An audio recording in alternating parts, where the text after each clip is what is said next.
There are 4 sets of skills that when we put them together make a good coach. So we can consider these to be the sub-skills of the overall skill of coaching.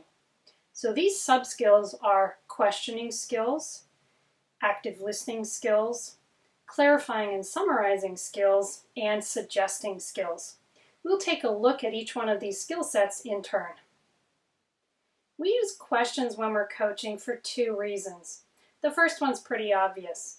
We use questions to gather information about what's going on in a particular situation. We also use questions, however, to encourage the people we're coaching to figure things out for themselves. With the correct use of questions, we can get them coming up with the plan of action without us having to tell them.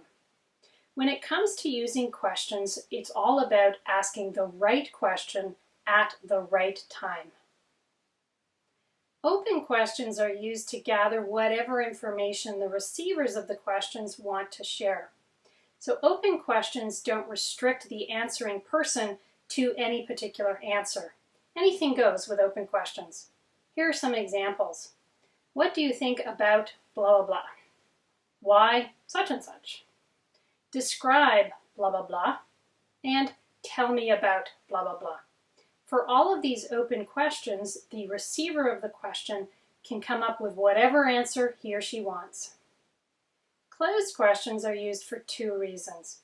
The first is to gather very specific details or very specific information that you know you want. The second is to clarify or verify information that you've already received.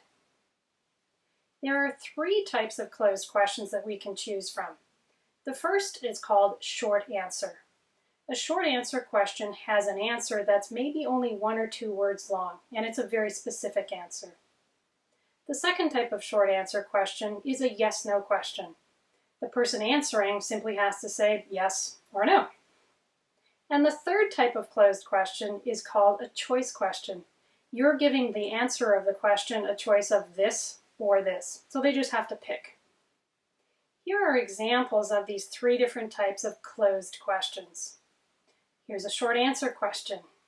When did the event occur? So the answer is simply a date and or a time. Here's a yes-no question. Do you want to handle this yourself? So the answer is either yes or no. And finally, here's a choice question. Do you want to handle this yourself, or would you like me to sit in on the meeting? And the person simply has to choose choice A or choice B.